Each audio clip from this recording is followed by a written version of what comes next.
very, very special guest today. I got the Alvin Brown.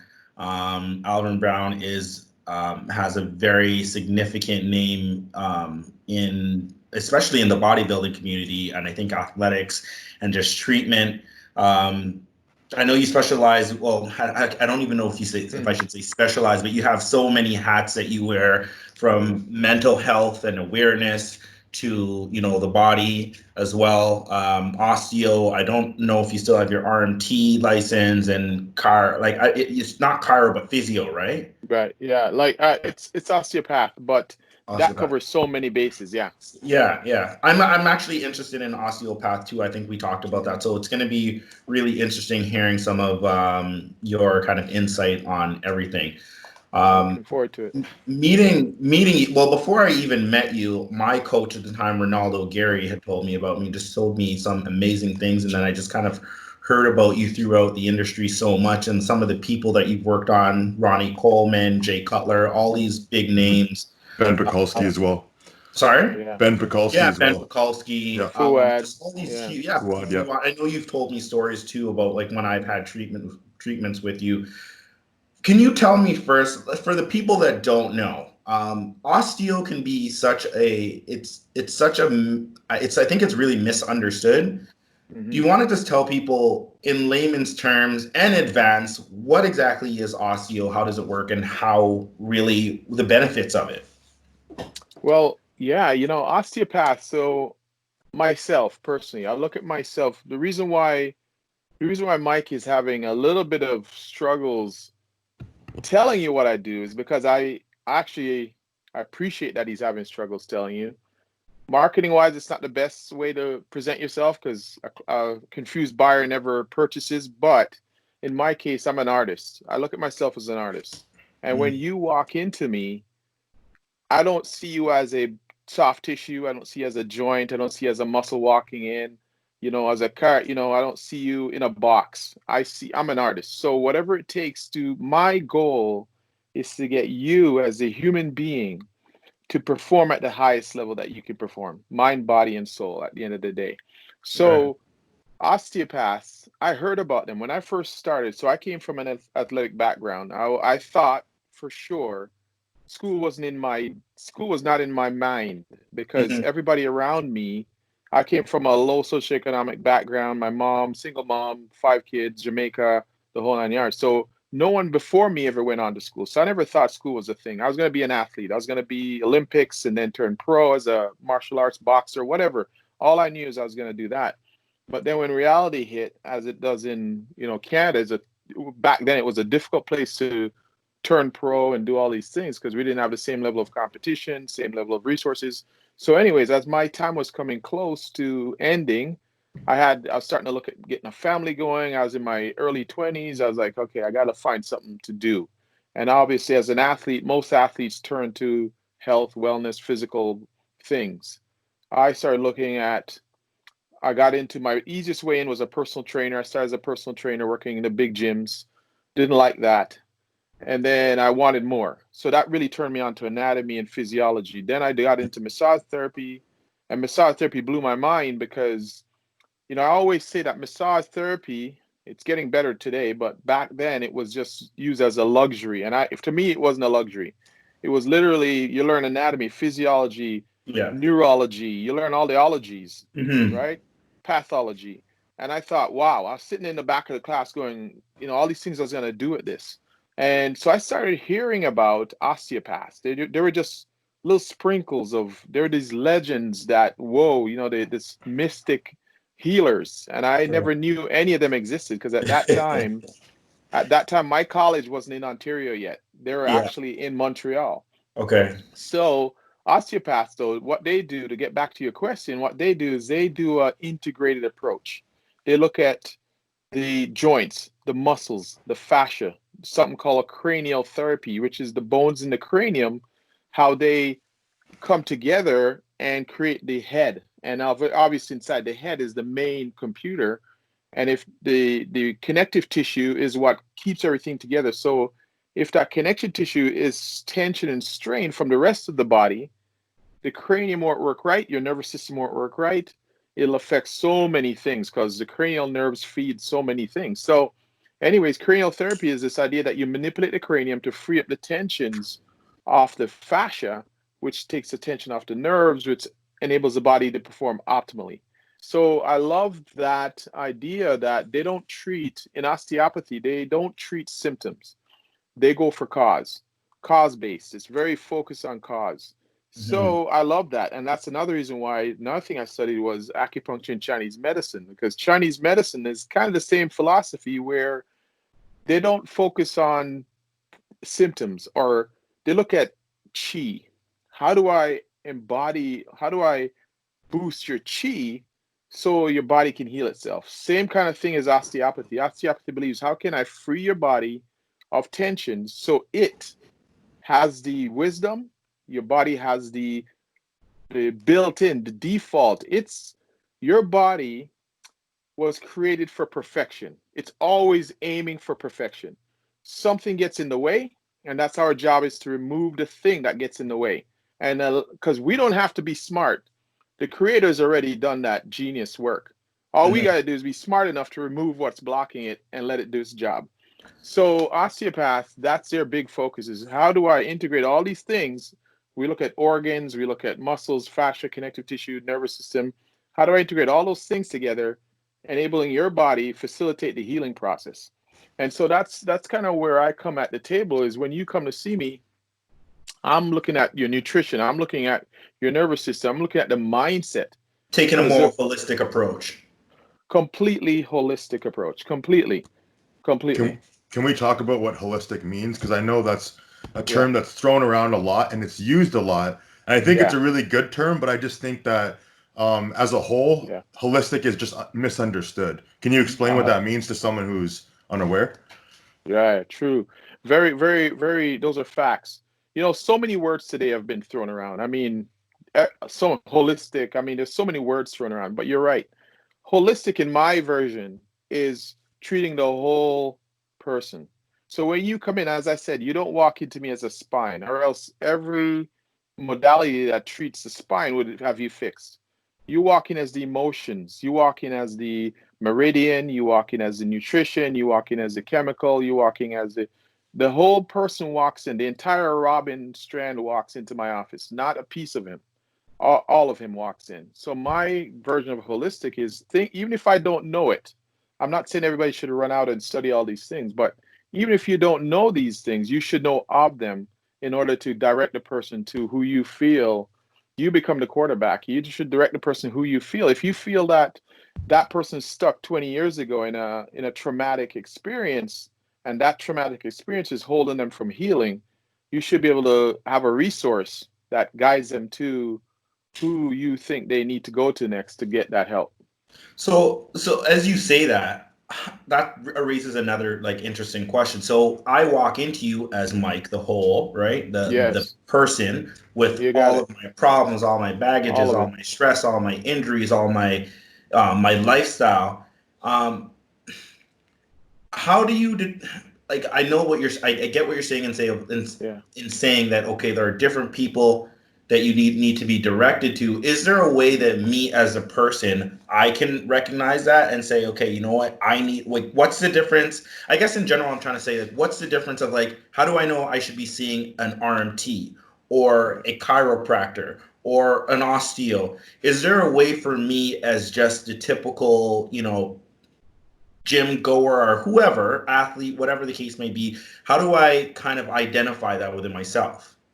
Yeah, Is there good a way to do it? question. Yeah, you know what? So for the average person, no.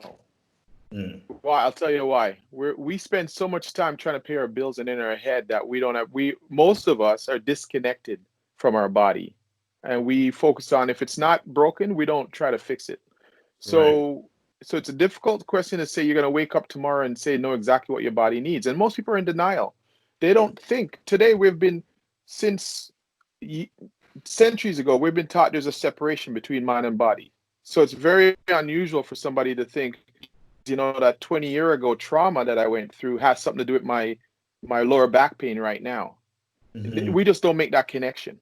Okay. And so you're going to need a good quarterback. a good someone to. So I would. The answer to your question is I would start somewhere. Start somewhere, i.e., you feel pain, go to someone. If that person just treats one area, get results. First of all, you must be getting results, and it shouldn't take you 2 years to get a result, a change. You should immediately start to feel there's some confidence here. So go down that route, exhaust that route for a little bit, a few months, get some relief. If the pain can still continue, then you start thinking to yourself, what else am I missing? It could be, for instance, inflammation, chronic inflammation could be from your gut. Maybe I need to look at my gut to fix my chronic inflammation. So if somebody's out there listening, start somewhere. Don't get overwhelmed by what I just said, but start somewhere.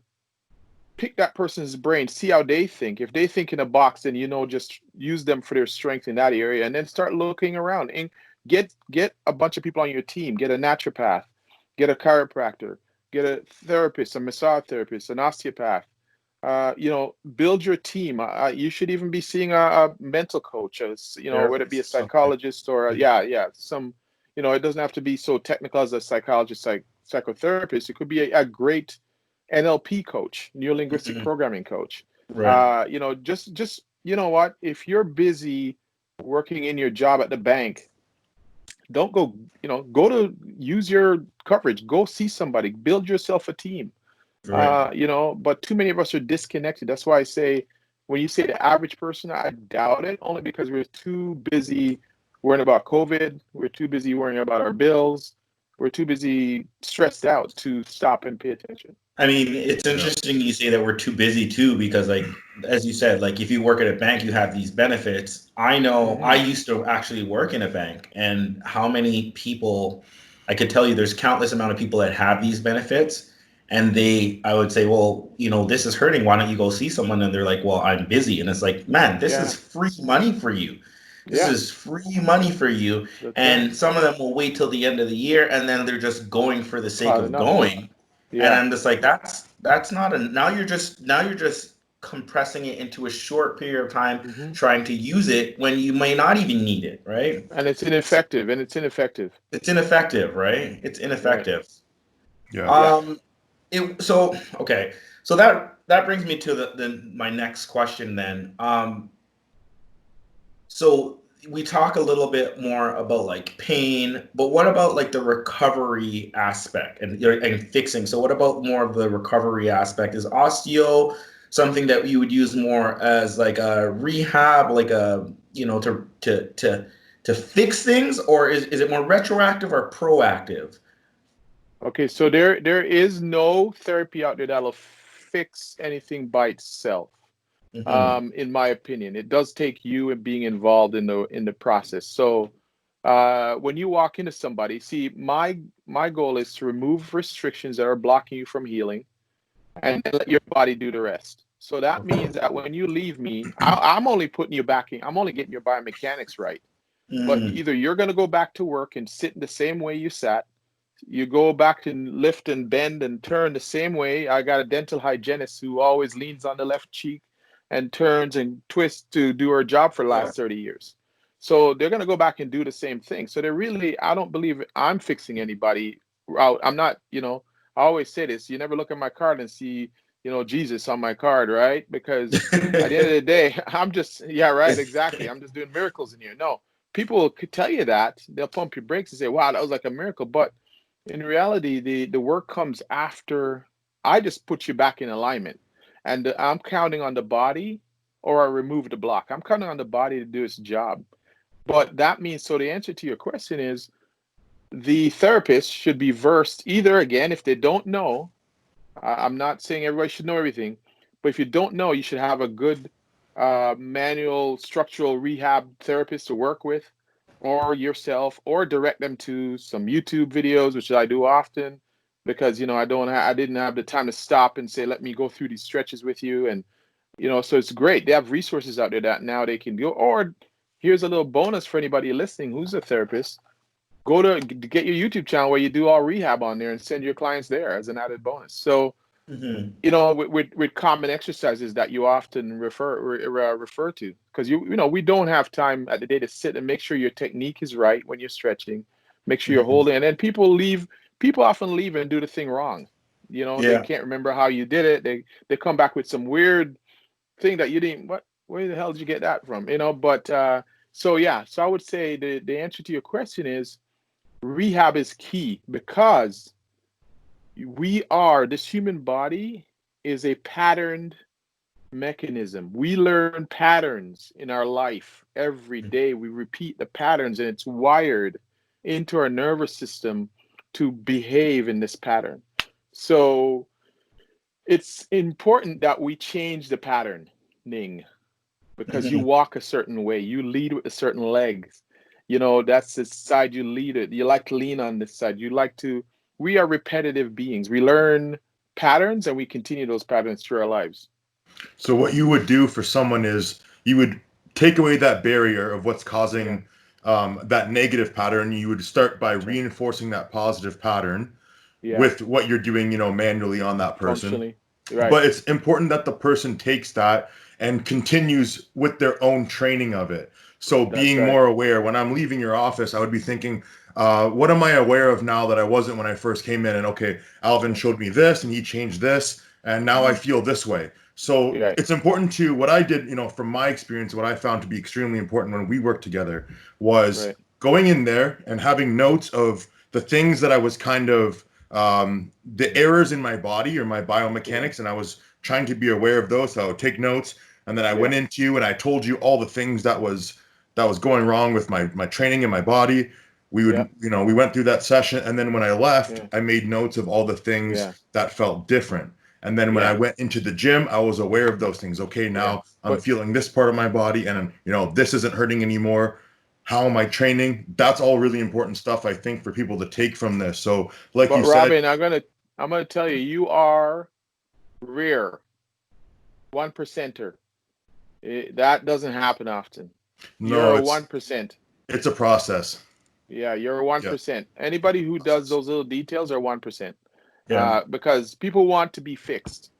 They Yeah. don't. It's very rare they want to be a part of the healing, Yeah. because change is not comfortable for a lot of people, and ah, it's tiring.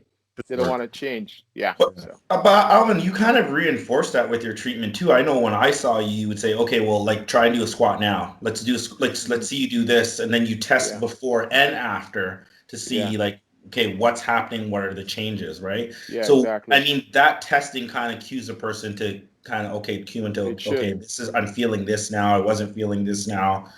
Um, Exactly. so yeah, you kind of already reinforce that with the kind, I guess your style of work.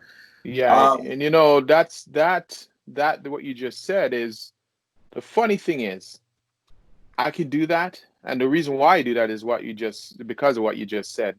Because I don't want this to be a passive thing. I don't want to just, oh, let me do this to you, and you don't have any clue. So I like to bring you in. I love people who take notes and love to learn, because I love to teach and I love to share. But mhm. most people, again, most people want to be fixed. They don't want to. Oh, I don't even like working out. I don't like stretching. I don't like, right? They want to be fixed. So you just accept it. But they're rare. The rare few will be engaged, and I love those people. Okay. Mhm. So I got a good question that just sparked something here. Working with elite athletes again, working with Yeah, like guys like Ronnie Coleman, Jay Cutler, yeah, these Paul Dillette, yeah, these elite athletes. Do yeah. you find they had that approach where they took a lot of notes, or did you not really, or did they No, kind of just leave that in your hands? Are they more kind of interactive with you with during treatment? yeah. Okay. So you have the Robin strand, and you are like over here, the 1%, right? But then you start coming back, and you're gonna have like Jay. Jay's busy doing Jay. Ronnie's busy doing Ronnie. They got their thing they're doing over here. Hmm. Their day's full. They gotta eat. They gotta, all these things they gotta do to get themselves in that right place. So they really lean on you to do that with them, do that for them with them, and of course they will implement some. But I would have loved it. See, I would have loved to have caught these people that you mentioned, Paul. I always catch them at the end of their career. And I wish I would have had them early because they wouldn't have, Ronnie, I know for sure, would have been 9 times Mr. O. You know, Jay, if I lived in the US, Jay and I would have been tight. You know, all these people that I know, Guy Sister Nino. I mean, you know, I can go on and on about it's a shame. Money is the big thing though, too, right? Being able Yeah. to afford it. Yeah. It's not a cheap, the sport is not, only a few make some money out of it that's appreciable. So at the end of the day, yeah, you have the extreme ones who are over here that says I'm gonna implement right. I do meet them, but then you have the ones back of that who say just you know what, I'm doing what I'm doing. Fix me. Do your thing. I respect you. Do your thing. And then obviously the average people are just whatever. Just Yeah. Just okay. I don't do even want to whatever. hear. Yeah, Yeah. yeah. I don't even want to hear. Okay, whatever. You know, move on. Right. So yeah. Yeah. So you have gradients. You have the gradients. Yeah. Yeah. And so I want another question I wanted to ask you, and I'm sure a lot of our viewers kind of want to know too. Like I know I go to the gym now, and you see like just the turf zone just full of like people foam rolling and doing this Right. and Yeah. doing that. Do you find that? I mean, it's going to be a blanket statement. Do you find that that stuff actually works? Like, is there an actual does foam rolling actually help? Does you know using like this fucking what do you call it, the lacrosse ball and stuff like And the all these things thumpers and like, the yeah. like on what scale does it help on like on that same like when if we're looking on a gradient, like what scale does that actually help, or would you say it's better to do you know functional things like if you can't get into a squat, spend more time you know in just a squat position than you know rolling out your glutes or whatever the case may be, right? Yeah. You know what? One thing I I know it's learned a from the tough bot. question. Like it's going to probably get it's asking for a blanket statement, which is hard. But No, shoot I think I can. your I thing. think I can. Yeah, I think I can hit it. I think I can hit it. Here's the thing. So one thing I learned about nutrition from bodybuilding is nutrition for bodybuilders is a prescription. They eat, well, you all eat for a reason, certain timing, certain amount, da da da. You know, that's a when I entered this field, I Hmm. found out that food is they manipulate food to get the results they want. Okay, Hmm. at the right time, the right amount. Just it's an art. So the answer to your question is it's an art. When do you use foam rolling? Yes, it works, but when do you use it? Um, you know, anything works, but it's you got to figure out when is it appropriate to use it. Sometimes stretching is great, but not before you do something else. Because if you're Hmm. stretching the spindles, the muscle spindles, that monitor the tension on the muscle, if you stretch it too much, you're going to lose that monitoring, and the nervous system, you almost like you maybe tear something or not function effectively. Like if you're a sprinter and I stretched you out like crazy, wanted to help your flexibility, I'm gonna mess you up when you go to run because your nervous system's gonna be like, who is this? What is this? And you Yeah. don't know what to do with it. Hmm. So everything that you just mentioned is good in the right timing, the right amount, and so on. So in the right environment. So it's a thinking thing, man. A lot of what we do and a lot of it's really thinking. It's not a blanket like people just love see human beings love the recipe. 6 weeks to a rock hard habs. That's all you gotta do is do these 10 things. Man, it's everything. Yeah. It's either you're gonna be engaged in this damn thing in the journey, or Hmm. you just want a quick fix. You know, I'm getting ready for my wedding. I just want to be lose some weight for my wedding for summer. No, this is a lifestyle for me. This is you know, you build your team, it's functional. It's you know, people would love, and that's why a lot of people sell things that are like short and quick Yeah. and get the results fast. Hmm. It's not that's not it. There's so Yeah. much of that now. So much. Yeah. It's like you said, you know, people like human beings, they tend to develop patterns. So, Yeah. you know, everybody wants that simple pattern. You know, what should I do? Number Hmm. one, number two, number three, number four, number five. Yeah. Okay, Yeah. now I'm ready to work out. But Yeah. I know that like just like you said, you know, from my own experience that the type of warm up, the type of mobility training, the type of weightlifting, everything that you do in the gym, it changes this dynamic, just like your nutrition is dynamic. So I think saying that it's an art is like the best way to put it, because it can kind of give people, you know, cerebral people that they're focused so much on what other people are telling them, and they're not focused enough on what's happening within them and using their own mind to create that pattern for them. Exactly. And Robin, you even mentioned weights. For instance, weights. Think about weights again. Prescription. When do you? So if your goal now with somebody, or somebody's goal is to figure out, what do you want? Do I want to lean out? Do I want to build bulk? Do I want to lose weight? Do I want to? And then you pick the prescriptive training to meet that, or do I want to be functional in my job? So you pick the prescriptive training. It's not, here, let me get this training off of the internet and go do that. No, that may not be what's your outcome. You know, what do you want? And you know, with the bodybuilding, it's every part of that 16-week prep, you're doing a different type of more cardio, less cardio. Oops, little less near the end. Oh, you need some more, double up, you know, less. Oh, you're losing too much weight too fast. It's this constant. And then next year, you're 25 this year. 2 years from now, you're 27. Your body changes at 20. You have to change it again. You know, so it's, you know, I'm sorry if anybody's looking for the one quick 10 steps to a better body, but it doesn't happen. It's dynamic. It's like trying to compare math and art. Math, the formula stays the same forever. It'll always work. That's guaranteed. With art, the formula is going to change from one concert to the next concert, from one performance to the next performance, and one culture to the next culture. Next, we're into rock and roll. This culture, that one's into a little bit of this. You know, that's what I love about artists too. And you're right, Robin. It's a bit of both, math and art. Yeah. You know, like a combination of both. So yeah. So is that why you love bodybuilding as well? Because bodybuilding is an art, and also what you do is an art. So, you know, merging those together, it's like, you know, obviously that's what you're passionate about. So is there any way you could tell us about how you got into bodybuilding yourself? You know, did it stem from what you did in the past, or was it someone you met?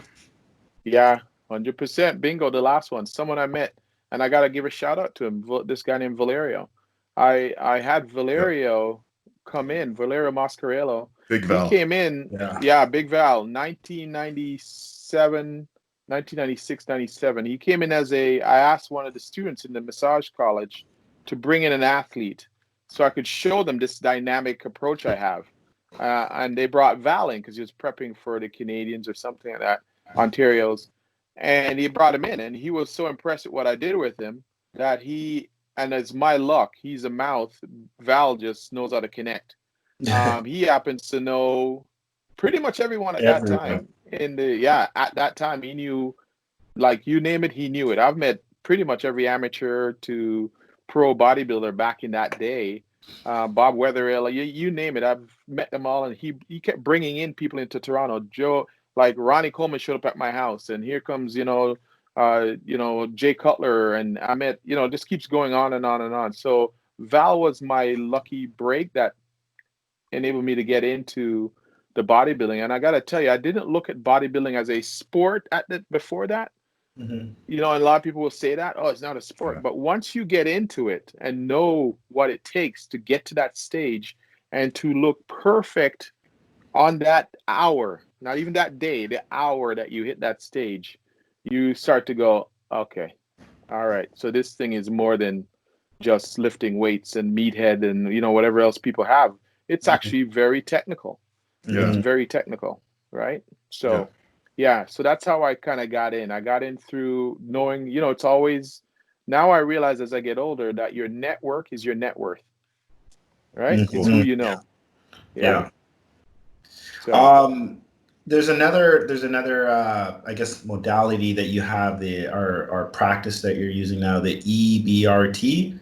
Yeah. Which it's kind of like a mind, body, and soul. You got it. Yeah. Thing, energy, medicines. Can you talk a little bit more about that? Like, what is an energy medicine? I'm trying to think of. Like I hear the words an energy medicine, and medicine, we think of like, okay, it fixes or heals. So something of like some type of healing of energy. Explain a little bit about that. Am I right? Did I get that right? Did I miss it? No. You're right on track. You're right on track. And so EBRT, energy and brain repatterning technique. What I did with that was I didn't buy into the energy thing, by the way. I was a pretty, what you see is what you get, physical guy. This stuff is weird to me at the beginning, and I did this course, which I made an error. Looking back, I put quotations because nothing's ever an error, but I saw this course called Therapeutic Touch, and I thought therapy touch, being ignorant, got to be up to do it. Massage, therapy and touch, it's touch. Yeah. I get in there and I'm doing this, thing, feeling this energy field. I'm like, oh my God, what did I sign up for? But I paid already, so I stuck it out, and I thought I'd never use it. Well, the more I started working with people, I'm going, damn, there's something to this whole thing, this Reiki, this chakras, and crystals. There's something to this. So I put it in the back burner, but the more people kept coming in and talking about issues, and I started relating them to, wow, there's a difference I feel here. There's something I'm feeling that's not. So anyways, it kind of sparked me, and I thought, okay, as I told in the beginning about this integrated approach, I thought, all right, you know what? When people get stuck, so I'm gonna try and keep this as simple as possible.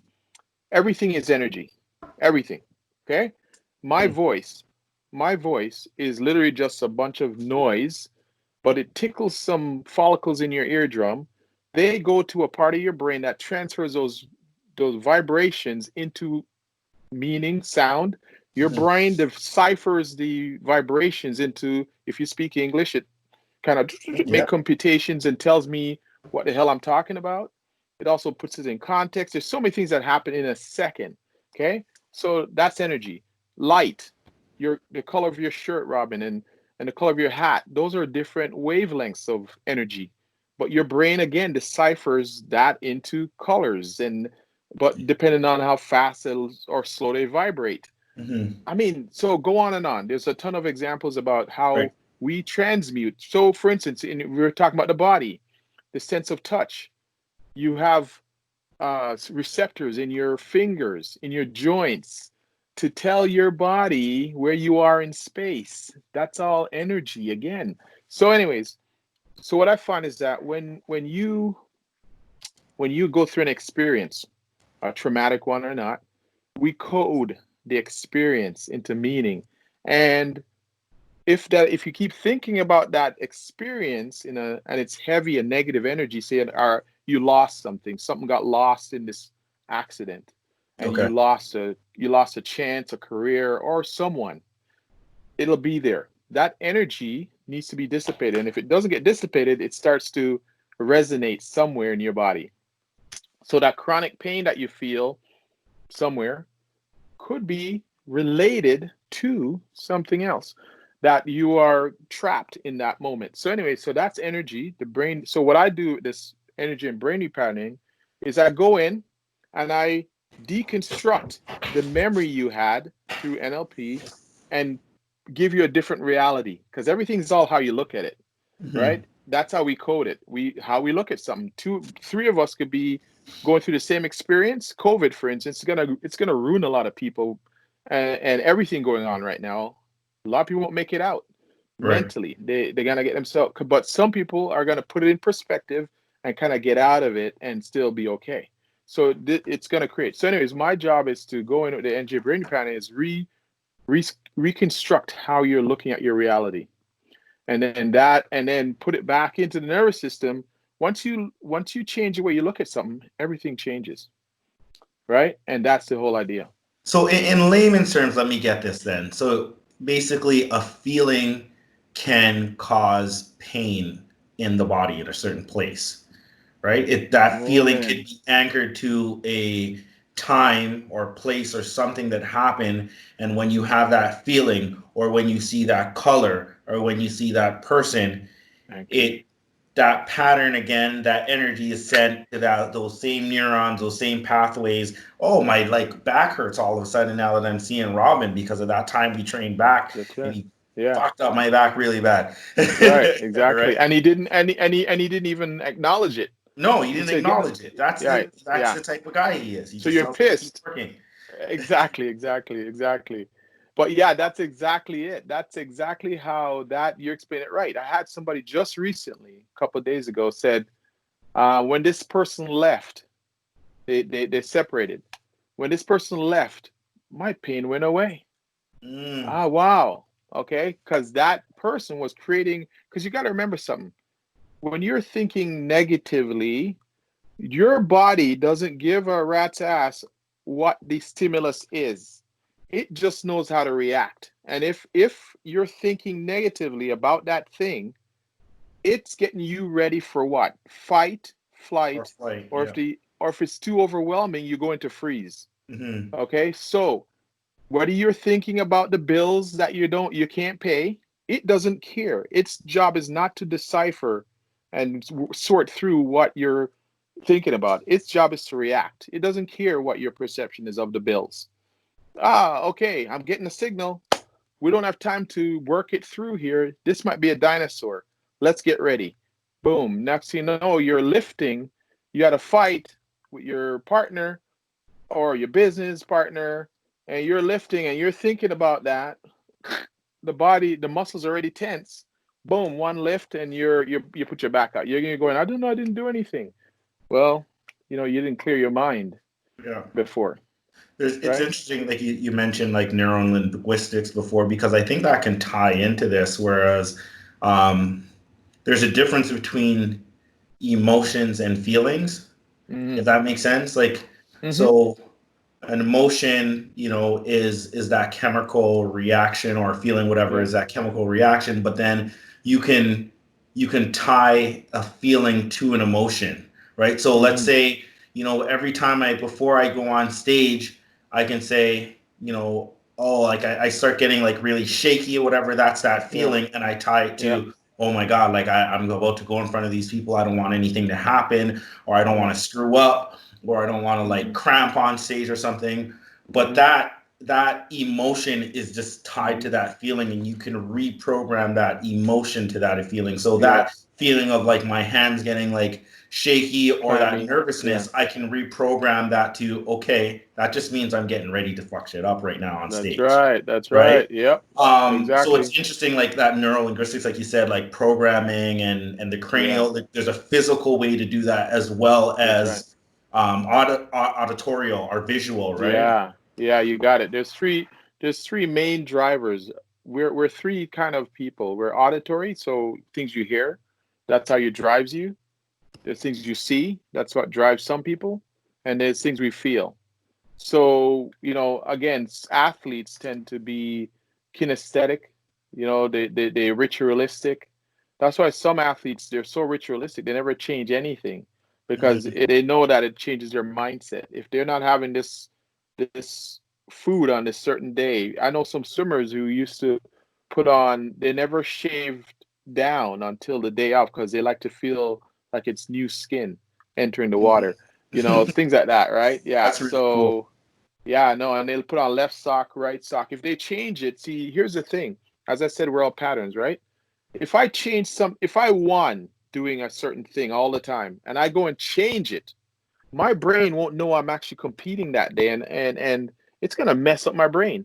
It's gonna mess up how I show up, because I'm like, there's something different about what I'm doing today, and it doesn't feel like the same championship way I prepare. Like, it's like I ate, what is that food I ate just now, and what time did I eat that? That doesn't feel like I'm getting ready. And you don't show up the same. It's just little things, man. I'm telling you. Yeah. One of the questions you are going to ask me about is greatness, and that's what I've been studying. Is this idea of greatness? How do we become great? And I've been fascinated with that. How do we become great? Because it's as we all know, there's levels of great. I mean, look at a basketball team or any team. There's people sitting on the bench you'll never see. You'll never see them. But there's 8 people on the floor who are, and there's level of that 8. There's Jordans, and then there's. So, anyways, yeah. Is there any rituals that you have, Robin? Like just before you step on stage, and has that changed since from being an amateur to a pro now, or? Yeah, for sure. I mean, when I first started competing, I didn't really have any rituals at all. I was kind of learning, the whole, basically when I was first competing, I was taking in everything. Yeah, I was looking, I was, being very visual. I was being aware of my surroundings. I was being aware of the people around me. I was trying to talk to other people about what their experience was like, and then I could compare it to how I was feeling. Over the years, as it's developed, I started to become more meditative. So instead of, being outward focused, I was more inward focused. I would say that's really the biggest thing that's changed over a period of time, is starting to become more inwardly focused while I'm getting ready for a competition. So on the day of the competition, I will be mostly drawn in, but also, I'm aware of giving out positive vibes to the people who are around me, who are also giving me positive vibes. But I would say that it's changed towards more of a meditative practice. So I like to incorporate Aldoa and techniques that allow me to feel parts of my body. And I like to become as in tune with my body as possible. So when I'm going on stage, I'm basically just rehearsing something that I've practiced mentally. Yeah. Gotcha. Yeah. Yeah. And I'm gonna jump in real quick. And it's funny that the reason why I'm so passionate about this subject of the mindset is that, like Robin said, when I first started, and I think this might have been things happen for a reason, but I think this might have been the reason why I didn't achieve the success I was looking for. I showed up to my competitions with my fingers crossed. There's no mental prep on game day. Game day didn't feel any different than any other day. I just felt more nervous. But that's it. While greatness doesn't wait. I had a chance to watch Tony Robbins prep. I did some security for Tony just for a minute. And I had a chance to see him prep for stage. He doesn't hope he has a good show. He creates it.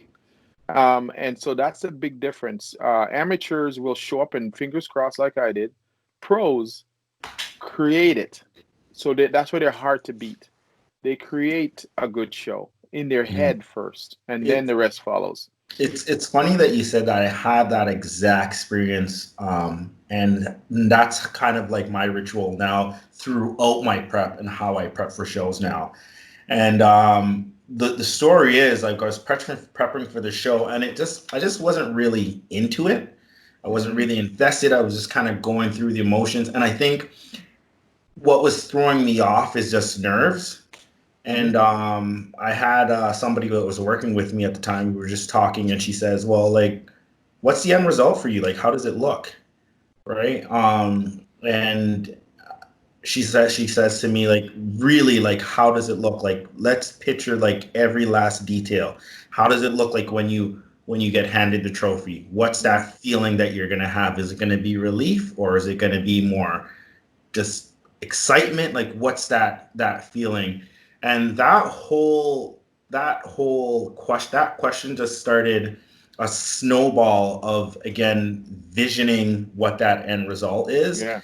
And preparing for that moment, so that when I got to that moment, it was almost like it wasn't a surprise, because I'm like, I had gone through this already in my head so many times. I was prepared for this. I knew this was almost like I knew this was going to happen.